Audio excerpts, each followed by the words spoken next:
और आज का जो मुद्दा है 2024 का रण, और बात करेंगे पूर्वांचल से जीत के प्रण की। जी हां, क्योंकि पीएम मोदी का आज दौरा है पूर्वांचल का।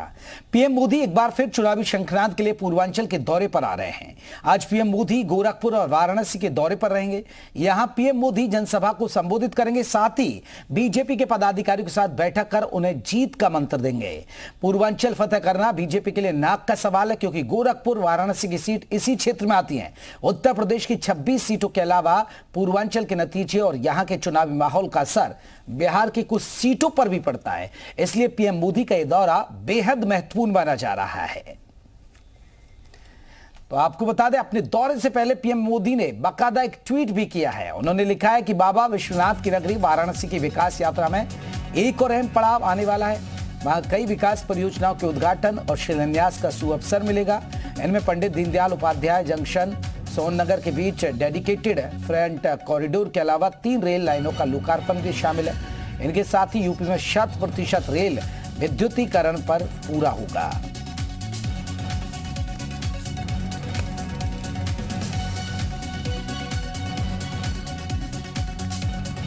तो पीएम मोदी ने ट्वीट भी कर दिया, 2 दिन के दौरे पर हैं, गोरखपुर भी रहेंगे। और पूर्वांचल देखिए, 2 नेताओं का गढ़ है। प्रधानमंत्री नरेंद्र मोदी वाराणसी से संसदीय क्षेत्र, सीएम योगी का गढ़ गोरखपुर, और इसी पूर्वांचल को साधने की कोशिश है। देखिए रिपोर्ट।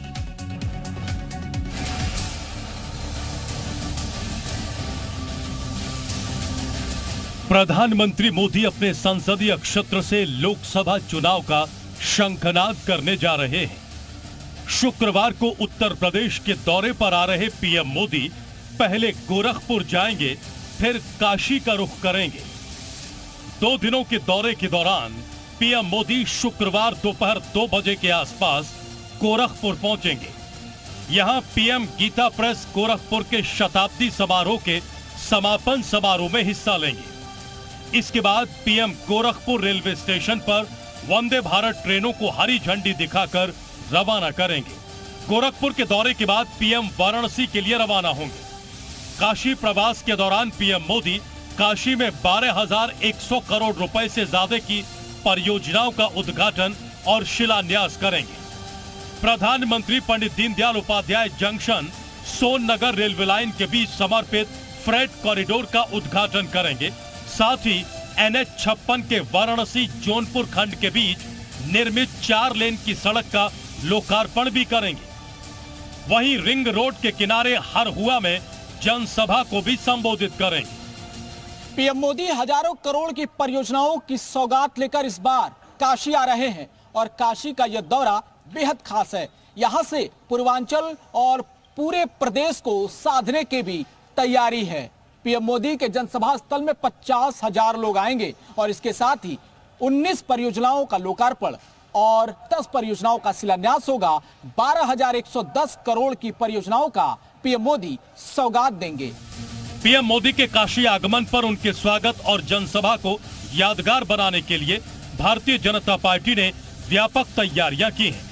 बताया जा रहा है कि पीएम की रैली में वाराणसी की 8 विधानसभाओं से करीब 50,000 लोगों के आने की संभावना है। पीएम के काशी प्रवास के सबसे अहम पड़ाव टिफिन बैठक में पीएम शाम 7 बजे हिस्सा लेंगे। बरेका गेस्ट हाउस में टिफिन बैठक का आयोजन होगा। शाम 7 बजे बीजेपी कार्यकर्ताओं के साथ टिफिन बैठक।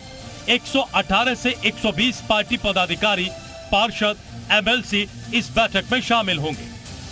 पीएम मोदी की गोरखपुर और वाराणसी यात्रा को पूर्वांचल को साधने की कोशिश से जोड़ा जा रहा है, क्योंकि कहा जा रहा है कि अगर इस क्षेत्र को बीजेपी ने लोकसभा चुनाव से पहले साध लिया तो यूपी में बीजेपी का मिशन 80 तकरीबन पूरा है।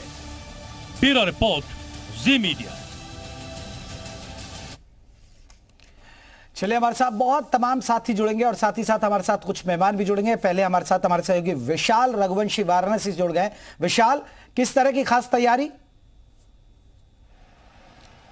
देखिए बिल्कुल प्रधानमंत्री चूंकि काशी आ रहे हैं और उनका संसदीय क्षेत्र भी है, तो ऐसे में आज से बीजेपी का मिशन पूर्वांचल शुरू हो जाएगा और यही वजह है कि प्रधानमंत्री के आगमन को लेकर तमाम तैयारियां कर ली गई हैं। आपको मैं तस्वीरें दिखा देता हूं कि भव्यता जो है वो आपको स्टेज पर दिखाई पड़ेगी और 12,000 करोड़ से ज्यादा की जो 29 विकास की परियोजनाएं हैं उनका लोकार्पण और आज शिलान्यास जो है वो प्रधानमंत्री करेंगे। शाम 5 बजे प्रधानमंत्री को यहाँ पर पहुंचना है और उससे पहले जो तैयारियां हैं वो कर ली गई हैं। इसके साथ साथ जो तमाम लाभार्थी हैं उनके साथ प्रधानमंत्री का संवाद भी होना है। इसके साथ ही साथ प्रधानमंत्री को चूंकि आज टिफिन बैठक भी करनी है, तो जाहिर सी बात है कि आज से ही मिशन पूर्वांचल पर बीजेपी जो है वो जुट चुकी है और प्रधानमंत्री खुद यहां पर पहुंचेंगे। इससे पहले हालांकि गोरखपुर का उनका कार्यक्रम है, लेकिन बनारस इसलिए भी खास रहता है क्योंकि प्रधानमंत्री जब काशी आते हैं तो काशी की जनता को कुछ ना कुछ बड़ी सौगात देते हैं और आज करीब 12,000 करोड़ से ज्यादा की जो योजनाएं हैं उनकी शुरुआत की जाएगी। फिलहाल मैं आपको एक तस्वीर दिखाता हूं, अपने कैमरा सहयोगी गिरीश से चाहूंगा कि तस्वीरें दिखाएं कि पूरी तरह से जो है तैयारी कर ली गई है और करीब 50,000 से ज्यादा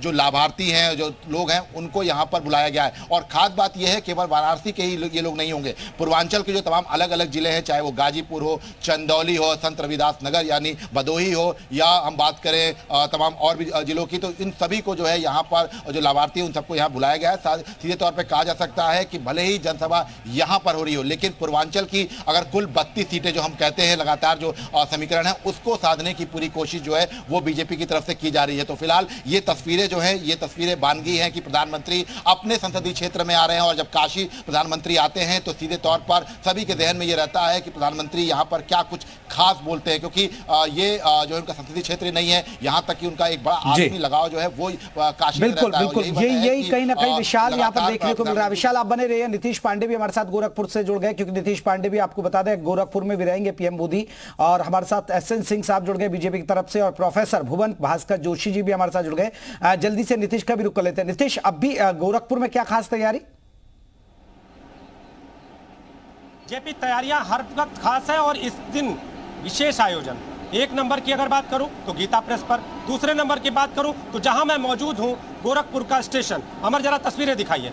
देखिए ये स्टेशन आपको सजा सवरा पूरी तरह से फूलों से लैस दिखाई देगा। अगर बाएं तरफ बात करें तो कुर्सियां सजी हुई है, दाहिने तरफ वो ट्रेन खड़ी है जिसकी सौगात देने जा रहे हैं प्रधानमंत्री गोरखपुर के इस स्टेशन से। और ये ट्रेन न सिर्फ राजनीतिक लिहाज से, पर्यटन के लिहाज से, और इसके साथ ही अगर बात करें तो अर्थशास्त्र के लिहाज से, आर्थिक लिहाज से खास तौर पे मायने रखती है पूर्वांचल के लिए, क्योंकि जब गुरु गोरक्षनाथ की पीठ से अयोध्या होते हुए लखनऊ तक ये ट्रेन जाएगी तो एक नया सफर और नया अंदाज ही नहीं होगा, बल्कि आने वाले समय में पर्यटन को बढ़ावा मिलेगा। क्योंकि अब तक जो लोग अगर अयोध्या जाने की इच्छा रखते थे तो वो इंटरसिटी के भरोसे होते थे या फिर बसों के भरोसे या अपने साधनों के भरोसे, लेकिन ये अत्याधुनिक ट्रेन अब पूरी तरह से तैयार है। अयोध्या भी जाएगी और इसके साथ लखनऊ भी जाएगी, उत्तर प्रदेश की राजधानी भी जाएगी। बिल्कुल, ये एक सबसे बड़ी बात है। चलिए हम लौटेंगे आपके पास। खास तैयारी की गई है वाराणसी में, और आप देख रहे हैं वाराणसी में जिस तरह हमारे सहयोगी बता रहे 12,000 करोड़ की सौगात दी जा रही है। वहीं आपको बता दें वंदे भारत एक्सप्रेस गोरखपुर में खास तैयारी की गई है। हमारे तमाम सहयोगी सिंह साहब, सौगातों के जरिए चुनावी हुंकार पूर्वांचल में। जयप्रकाश जी, देखिए रामधारी सिंह दिनकर जी की एक बहुत सुंदर पंक्ति है। वो कहते हैं वसुधा का नेता कौन हुआ, भूखंड विजेता कौन हुआ, अतुलित यश क्रेता कौन हुआ, नव धर्म प्रणेता कौन हुआ, जिसने न कभी आराम किया विघ्नों में रहकर काम किया। हमारे ऐसे यशस्वी प्रधानमंत्री जी, आप देखिए बहुत सारे लोग अभी सोकर उठेंगे और ट्विटर पर बत्तख और चिड़िया उड़ाएंगे, तब तक प्रधानमंत्री जी रायपुर, गोरखपुर, वाराणसी एक एक दिन में 3 जगह जाकर 50,000 करोड़ की योजनाओं का शिलान्यास और लोकार्पण करने का कार्य करेंगे। तो जब आप प्रदेश और देश की खुशहाली के लिए कार्य करेंगे, आज गोरखपुर देखिए कितना गोरखपुर के लोग प्रसन्न है, आपके चैनल के माध्यम से दिखाया जा रहा है। गोरखपुर में कई वर्षों से खाद कारखाना बनता दशकों से, उसको चालू करने का कार्य प्रधानमंत्री जी ने किया, वहां एम्स देने का कार्य किया। आज गोरखपुर की भव्यता दिव्यता और बढ़ जाएगी। एयरपोर्ट की तर्ज पर वहां का रेलवे स्टेशन सुंदर और सुनहरा हो जाएगा। आज रेलवे को और भी बड़ी सौगात मिलने जा रही है, वंदे भारत मिलने जा रहा है। तो मुझे लगता है जब ऐसे ऐसे नेक कार्य, बड़े कार्य किए जाएंगे तो उत्तर प्रदेश का एक ऐसा प्रदेश हो गया है जहां कोई जिला देखिए